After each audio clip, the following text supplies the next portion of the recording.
Hey everybody, Alicia here, and you're listening to the Self-Awearness podcast, where we share mental health journeys from all different types of backgrounds. Thank you for being here, and let's get into the show. Hey everybody, I'm so excited to welcome Connor Coker to the show today.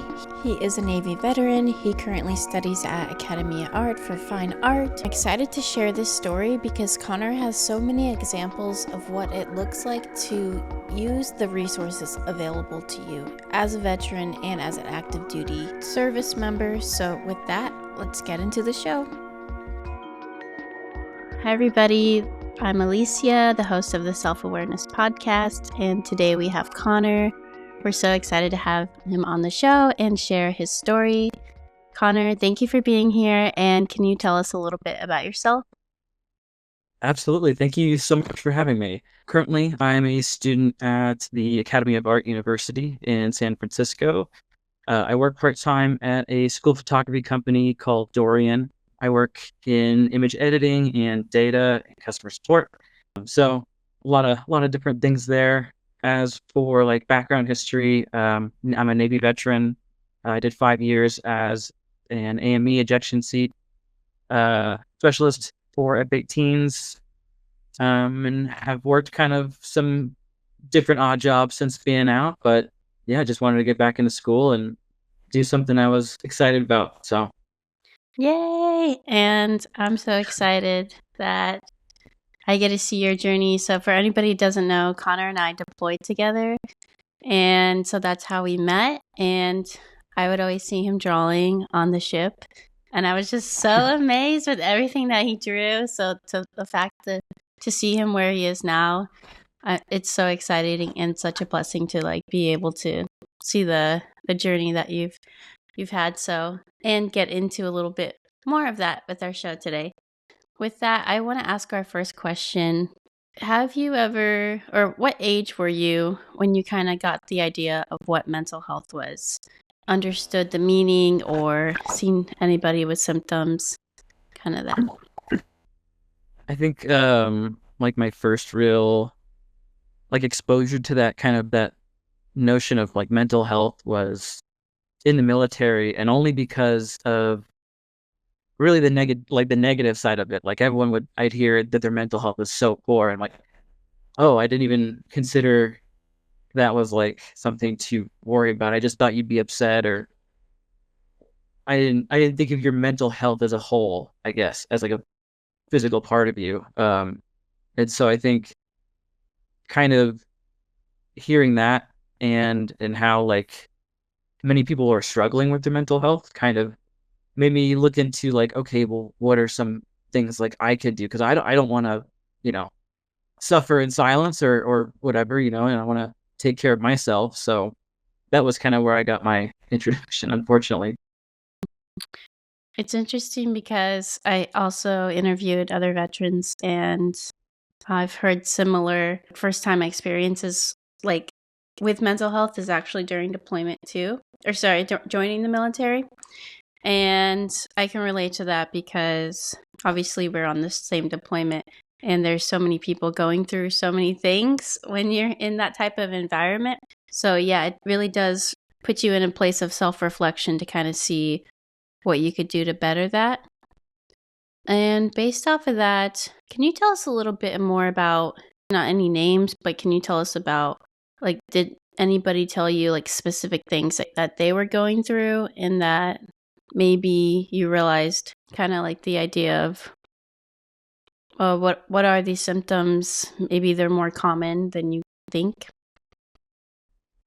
Yeah, I think throughout like A school and C school, or even just while you're deployed, you hear a lot of people struggling with depression or anxiety. And when I was younger, like when I was in, I didn't really have anxiety. I was nervous, like I feel like I was scared of everything because it was all new, but I didn't have like the same anxiety I do now that I'm older. And I think seeing other people kind of struggle with that and just not really realizing like exactly what it's like or what it is until, and I like had depression when I was younger, especially during that time, but like I didn't really know how to identify it. I always just kind of assumed you're fine, like just suck it up, which I'm sure is what a lot of people kind of the same sentiment, I'm sure. But I don't want to be like that, I don't think that that's a healthy way to live, and I'm okay with being vulnerable and acknowledging things about myself, and I think it's really important to do that, and a lot of people really don't. So That's so true. Thank you so much for sharing that. And I I love this example because it shows the importance of talking about mental health, because there's so many things, and I'm sure a lot of people can relate to, that us humans are feeling, but we don't have a specific word for it in our like vocabulary yet. So like you said, you mentioned you felt anxious, but at the time, or like maybe when you were feeling like anxious and nervous, there was a time where you didn't know there was a difference. Mhm. So the fact that you are aware of that now is just impressive of itself, and just kind of like shows your progression as you get older. Yeah. Can we talk a little bit more about whatever you feel comfortable of, like what you remember about having any symptoms when it comes to mental health challenges? Yeah, absolutely. I think the first kind of big hardship for me was on my like first deployment, and this is kind of where I got my own introduction to like what mental health was. I had just flown out from Virginia to the ship. We were in the Persian Gulf, and it was really hot. I was like 18, like scared to death, and just checked in a new command. Didn't know anybody. A whole ship of new people I didn't know. I had to just like try to make my way and stuff. And so I felt very like alone, and just like even though I was with a bunch of people, they were from all over the country, all over the place. I was from some small town in Idaho, so it was a big change, and it took a lot to get used to, and it was just more difficult than I was expecting as well because, like the workload, the weather, everything. I had my grandma pass away like within the first like 2 months of being out there, and Mm. so it's just like it was a lot of stuff to just kind of handle at once, being just like so young and new, and I think there were some people that are still friends of mine today that kind of saw me struggle and recommended reaching out to like a chaplain at the time, or just people who would be able to listen, and just having, I think, someone to kind of validate your feelings and like Mhm. the things that are happening to you, because a lot of the times you know people just kind of ignore how they're feeling, or just kind of get on with it and move on with it, and it's fine. But having someone kind of tell you why you're feeling the way you're feeling, or just kind of acknowledge your side of things, it really does help quite a bit. And it wasn't something I was used to, but Wow. yeah. Well, first off, I want to say I'm sorry for your loss. And thank you for painting that picture of what it looks like for like a new enlisted member to join their first duty station, especially on deployment. And you're already, obviously you explained the culture shock that was going on, and not only is the environment new and so different from what you were used to, all the people are new, but they're also different in their own ways from their different environments. So like you said, that was one thing that was hard to take in itself, and compiling that with losing your grandma, and trying to adjust to this new workload, and just adjusting to this new lifestyle in general. And I liked what you mentioned about, well, I'm thankful that you had people in your life that were looking out for you, that made it so welcoming, and really like broke that stigma for you, even though you were just realizing what mental health was, and giving you a direct resource and an outlet to start first recognize what it is and what you're starting to feel, and then and give you a safe environment to start expressing that. Absolutely. Yeah. Or one thing I've learned in therapy is that, like you mentioned, sometimes people just want to go on with their day and not really acknowledge what they feel. But yeah, in therapy, I've learned like what could you give that feeling if you were embracing that feeling right now? Like if you're feeling sad, like what could you do for yourself to help with that instead of just ignore it and move on? So thank you so much for Gotta feel the burn. yeah. But it's like yeah. Well, can you tell us a little bit more about that? Maybe like what was that process like going to a chaplain? I'm sure there was many things going through your head. Can you kind of tell us what it was like? Yeah, I think I still I felt a little bit of maybe not like shame, but just kind of like I was down on myself for even having to, do that.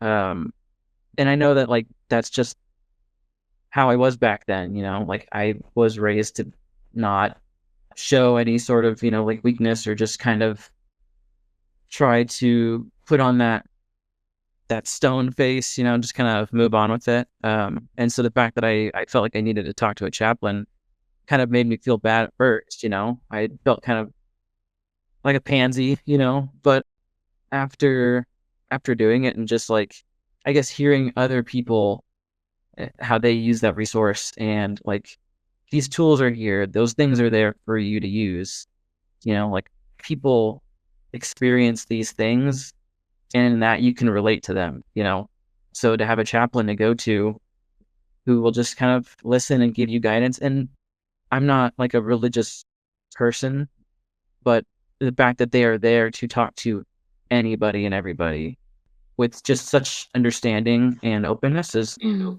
it's a really good resource. And it was very very much needed at the time for me. Thank you for your vulnerability and sharing what that was like for you. I am so happy that you shared this because this is a resource that I personally recommended to many people on deployment. So it makes me happy to hear that you were able to use it to your benefit and have like get the benefits from the resource. So thank you so much for sharing that.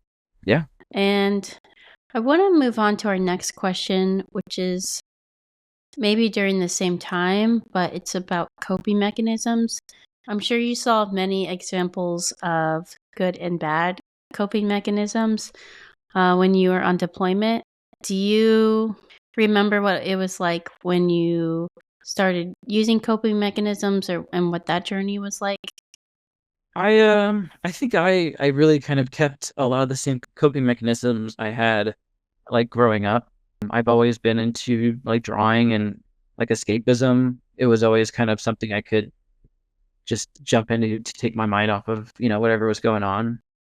And so when I would go, on like deployment and stuff, a lot of that time was like if I was done with work and I was done with everything I had to do, it was time to just bust out the art supplies, put headphones on, and just like let it all just kind of decompress. And that was just my own form of like self care and therapy when something else wasn't available. I've always drawn, and I think a lot of other people can find really healthy coping mechanisms. People go to the gym, get really into their fitness.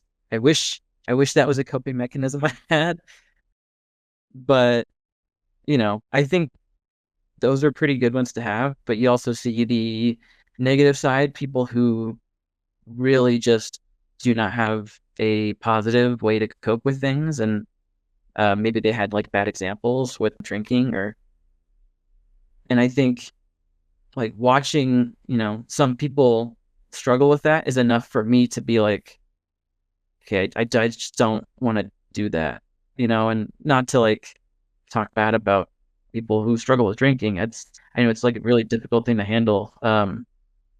But it's always been something that's kind of scared me because I don't want to fall into something like that. So, but just finding something I think that can be positive, that kind of works towards something, can help you take your mind off of whatever's eating at you in a positive way. So Yeah. And it's so, again, for me, being able to see you actually doing the drawing and taking that time and seeing you using your healthy coping mechanism on deployment has been really nice for me to see personally. And I think kind of like what you mentioned before about people there, you knew that people went to the chaplain before, and they kind of were that example. So you were also that example for others by just doing what is healthy. And like you said, there are bad examples as well, and used all the bad examples and said I didn't want to do that. So kudos to you for being able to have that realization and really embrace what feels good, um, and lean into it and use it as a skill of what you're doing now. So that's awesome to see. Yeah, I think with drawing and art, anything around those lines, it's also something that allows us to be present. So I love that you use that example. uh, I also just want to say though, not I didn't want to make it sound like I never drank in the military. uh, If that was, I just it wasn't something that I used like as a coping mechanism. It was more like socially, but I just didn't want to sound like that wasn't something that you know. Anyways, no, that's okay. I want to be honest. But I think I love that you pointed that out too, because I think there's so many things that, everybody copes in so many different ways. But at that time, like even though you drank, you still had it in your head, like, I'm not drinking because I want to feel or not feel certain things. You had that awareness and you had that boundary going into it. And I think that's a good example for any of our listeners who don't drink or want to create boundaries with the coping mechanisms that they already have. So thanks. Thank you for pointing that out. Yeah. So fast forward a little bit during your journey of being in the military. I know that you said that you served 5 years. Was there anything else that came up as you were in or when you got out, mental health wise? Yeah, I mean, so on my second deployment, I had my other grandma pass away, which Mm. was I think a little more devastating. She in a lot of ways helped raise me and my brother, and she had gotten sick and I couldn't be there, I was deployed, and so to kind of have to be at arm's length and then not be able to see them much or really get to spend that time with them. It was really difficult, but I think having the previous experiences and that kind of, I guess, the fire of previous deployment and just the experiences really kind of made me more resilient and able to kind of handle that, or at least know what I need to do to cope with it, because it was something I knew was coming. They were sick, and so I could kind of prepare, I guess, in that way. And that was just at the same time when I was getting ready to, get out and start my transition to like civilian life and stuff. So there was a lot of unknown as well there. I had this conflict of like, well, should I stay in? Should I get out? Which everybody who's getting out of the military will have. Everybody has that conflict of like, should I be getting out? Unless you're retiring, that like thought in your head of like, what are you doing, bro? You're gonna mess up out there. It's because that's what you kind of hear while you're in is a lot of people saying like, oh man, it's hard out there. Don't get out. And it's hard, sure, but it's hard everywhere. Like there's different struggles, but like getting out, I had this like whole new sense of like the world is my oyster. I can do anything I want, like, and you can like within reason, I guess, but just like that transition and kind of sloughing off the 5 years of, some bad habits, some good, or just a lot of, personal trauma or whatever, and kind of starting a new section of your life. It was, a lot, but in a lot of ways, it was a huge growth period for me. Um, I think with communication as well, when you're interacting with people at home and your own family versus the people in the military, the way you talk to these people are very different. And it took me a lot to kind of like figure that out and kind of tone down and chill out, I guess. And that, yeah, it was tough to kind of acknowledge that as well, and not everyone else is like, oh, everyone else is soft. And it's like, no, you're just kind of abrasive and being mean to people. So just chill out and talk to people nicer. So It's just, I'm so sad for you because I know, like, I've worked in maintenance and I've seen like chiefs and higher ups like say no to service members not getting to see their family members or go to their funerals. So I just have so much compassion for you, and I just want to say that I'm holding space for that. And your grandparents sound so beautiful and loving. So thank you so. I I think like I used to think like, oh man, I'm like cursed. There's no way this is happening, again. Mm-hmm, Because it really was like both times I couldn't go home. Both times it kind of just, mm-hmm, I didn't feel like I could do anything, and not that I would be able to do anything anyways. mm-hmm. So I'd still be able to like spend time with them or whatever. But just yeah, I don't know where I was going with that, but it definitely helped kind of like make me who I am. Mm-hmm. So in that regard, I'm thankful. Yeah, maybe like you mentioned, the main thing that you were focused on is being able to spend time with people that you love. So maybe an outlook would be that it's something that you value more than now that you have more awareness of it. So yeah, thank you. Thank you for sharing that. And okay, I was going to say, you're basically learning a new lingo when you get out of like the civilian talk, or, talking at somebody else's level that you're not used to.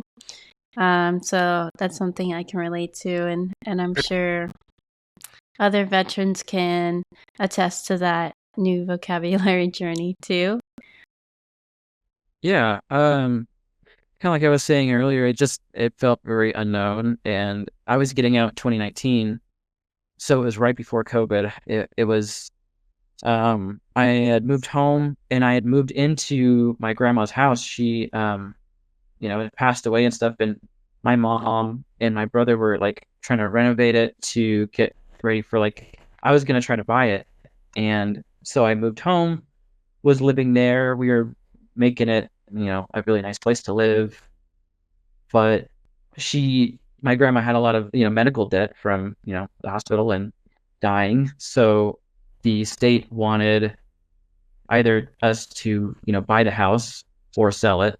So I had a good job. I was working at an aviation place and things were, on the right track. It was a lot of work, but it was really nice. I really loved that place. I had just started a new relationship at the time. So things were going really well. And then COVID hit, and then I got laid off, and I didn't have that stable income anymore. So I couldn't buy that place. And I think just like having all of the uncertainty and like the craziness of getting out right when COVID was happening, it was just a lot to handle.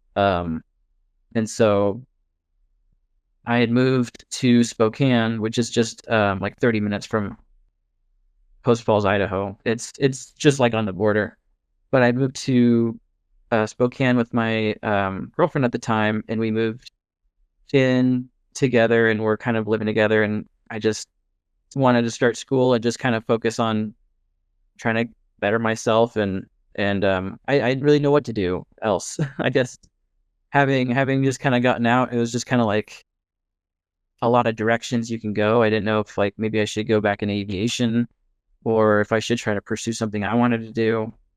Um, so in terms of like specific thoughts, it was a lot of like just unknowing like what's going to be happening next, like what's going on. Getting a direction of like, okay, the world is falling apart. You need to focus on doing what you got to do. Don't focus on the other stuff. So that's when I started for my associates, just at a community college, and that was great. That was like the first time, like since out of high school, that was like back to school, and I was really scared at first because like I wasn't very good at high school. Like a lot of people didn't really take it seriously.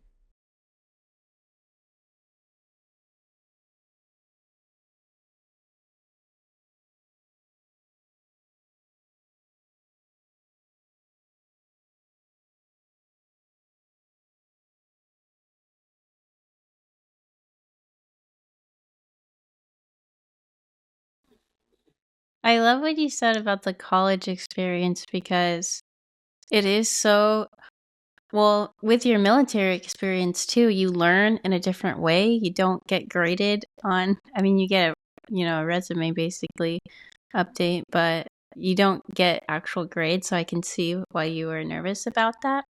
And I just want to like celebrate you for doing it, even though you were scared and actually liking the outcome. And it just shows like throughout where you are now and making that decision, even though you had all of these decisions, all of these things going on during COVID, you had the courage to choose one and follow through with it. And even with being disappointed about the house, I'm sorry about that. And then in the job, like things were going good and then they kind of flip because of COVID. I know a lot of people can maybe see themselves in a similar situation. So thank you for sharing that. Yeah, And it it just just goes kind to of show. shows that. Sorry, it What's just that? shows how quickly things can just kind of change for you, and just the world can have different plans for what you want. You That's just got to roll with true. it.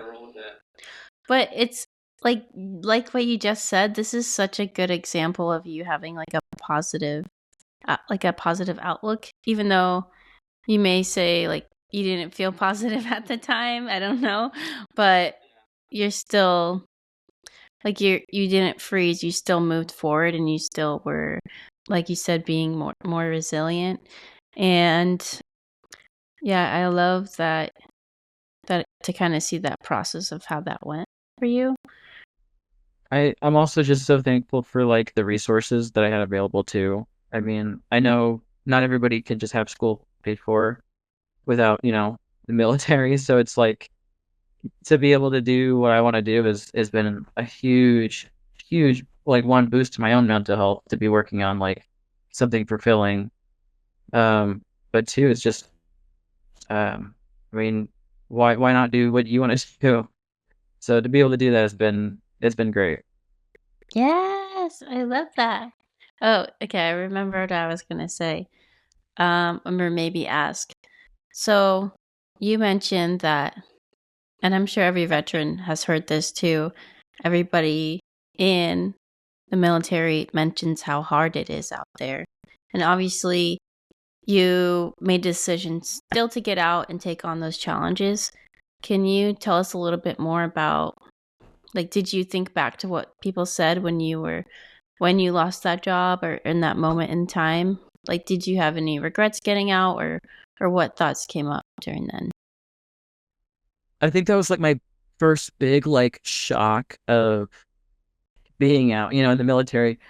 You c- you can't quit, I mean, there are ways you can get out, but to just be like, I'm putting in my 2 weeks and I'm out of here, it doesn't really work like that. And same with being like laid off. They're not gonna just be like, all right, man, we don't need you anymore. Like, get out of here. So to just kind of have like the instability or the instability and just kind of like the rug pulled out where I'm like, oh, I got to figure out something quick, like what am I going to do? But at the same time, I had the resources and I'm pretty good at kind of just trying to figure something out really quick. So I try to put together a plan and, work part-time, do school, and that's enough income to, survive on and be able to take care of myself and my partner or whatever, and, while also getting a degree. So, yeah. Ah, see, this is so. I think you. I don't know. Maybe you don't think this is a big deal, but I think this is a huge deal the way you described that because in so much of what we've already talked about, you mentioned about putting yourself first, no matter what the external struggles are. And it really shows like you being able to prioritize yourself, your health, and your well-being has allowed you to successfully think of a better path for yourself and for people that you care about. So I'm really excited for our listeners who maybe feel a little bit stuck or in a situation where they feel like they can't really find a new path or make a decision. I think this is a really good example. So thank you for sharing that. Yeah. I struggle with being indecisive so hard, and I think having so many different options, I at first did kind of freeze a little bit. I just kind of worked for a while, didn't really know what I was gonna do, and it in a lot of ways took COVID to be like, you got to do something, man, because you know stuff is happening. Mm-hmm. So in a lot of ways, it's kind of like that shock was positive for me, if not for just like the long term. But Mm-hmm. yeah, it's been a crazy 5 year journey out, that's for sure. Now you're out as long as you were in. Yeah, That's a like one day, or actually pretty soon, I'll be in the same position. that's right. Yeah. But yeah, like even I just think it's nice to see kind of what the thought process was for you, for anybody who isn't at the point where they feel like they can even start that thought process because even now, like there are so many things to be, or so many decisions to make since we have so much available to us, and that's just going to continue to grow. So yeah, I think this is going to be really beneficial. Sweet. And I want to ask, during this time when you were getting out, did you use any additional resources outside of, I mean, I know that the chaplain isn't available like after you get out. So did you use any VA resources? I did. I actually, well, before I used any like VA resources, it was um oh, there was a counselor at the school that I had talked to, just because there was like some personal stuff. It was just in that transition period. I was just starting school, and it wasn't necessarily like I needed like a counselor, but it was something I just kind of wanted to check out, resource wise, and just see what they had available. And it was great. They have a lot of good stuff there.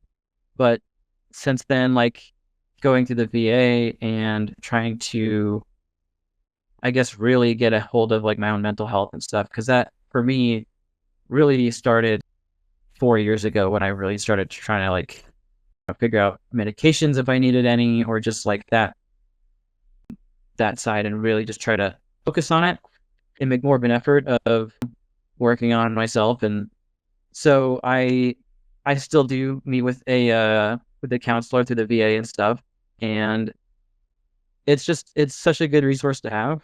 They have such great people there that care and will listen. And I think at the end of the day, you just have to like just look into those resources for yourself.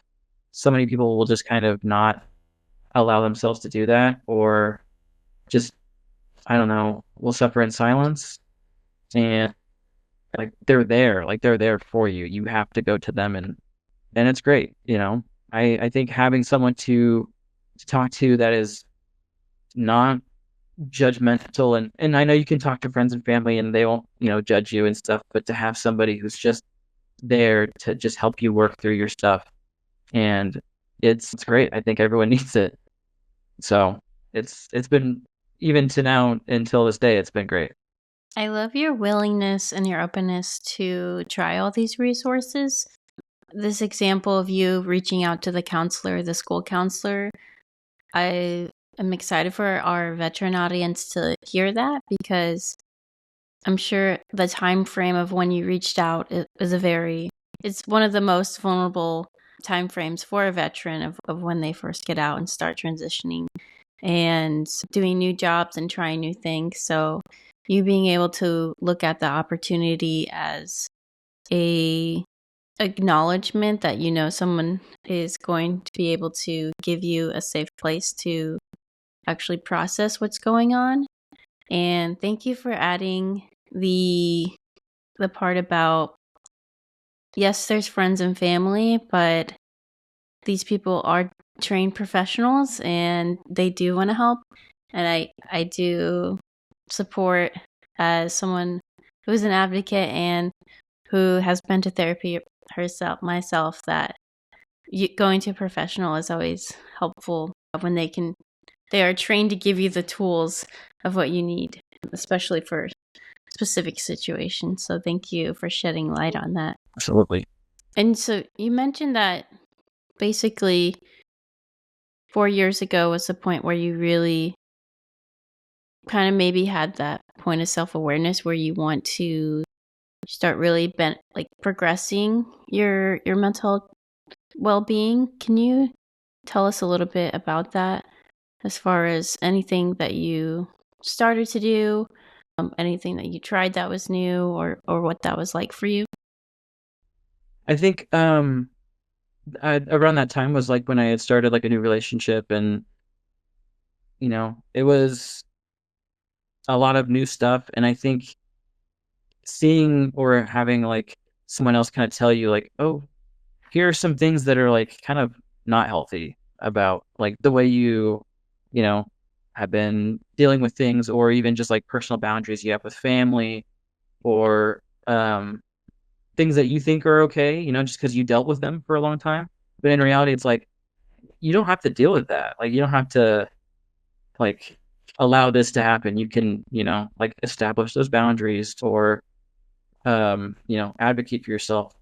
And that was a lot of like eye-opening stuff for me, because I'm in a lot of ways like a people pleaser, and it took me a long time to kind of like realize that like you got to advocate for yourself, and you know um your own mental health, your own physical health is the most important thing, because at the end of the day, it's your life. You got to make sure it's as good as you want it to be. So I think just like having someone else kind of point that out, and then seeing different family dynamics that were like more positive than the ones I was used to. And it was kind of like, oh man, I do need to work on some stuff. Like there's some stuff there. And it was really hard to kind of, one, realize that and like acknowledge it, and two, identify exactly what it was that I did need to work on, and those things that were like still affecting me. So, and they helped with that, they helped me kind of go through and just work through all the things that I was struggling with. And you got to identify the problem to fix the problem. So Yes. I love this topic because, well, first off, we're both twins. So when you mentioned about family boundaries, the first thing that came to my mind was the boundaries that I did and did not have with my twin. I'm sure that was maybe similar, but with the relationship in general, I liked how you mentioned you only know how to go about a relationship through the examples that you've seen. So you being able to use that resource of having a counselor, like literally tell them what happened, and they pull out the scenario of the facts and what you do and don't have to accept when it comes to boundaries, is really amazing to show. Like, the importance of being able to do therapy, but not only that, get the benefit of learning to use it further on. And yeah, just having somebody like walk you through what to say, or how to, like you said, advocate for yourself is really important. And again, that's what those trained professionals are for. And it sounds like, or they pointed out points of awareness during certain situations. So I think a lot of people can relate to this too, that are going into new relationships. So I'm happy that you shared that. Yeah, I mean it was like seeing like different family dynamics and thinking back on like my own childhood and just like my examples of what relationships were and using that as kind of an example of like, okay, I know this is not what I want because I've seen, and not to throw my parents under the bus, but I've seen them struggle with their own love lives and like, divorces and all this, baggage and stuff. And it's like, oh man, I don't want that.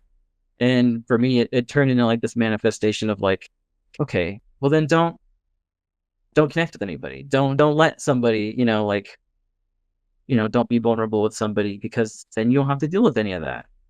And that's just not healthy either. Mm. So that as well to kind of have to find different ways to um I guess let people in or just allow yourself to kind of be vulnerable or just learn how to talk to people and learn how to like love differently and how you want to be treated.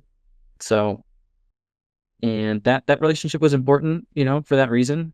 And like I learned a lot, Mm-hmm. but um, at Mm. the same time, I think what you want for yourself is also more important. So, I'm excited to share that with our audience.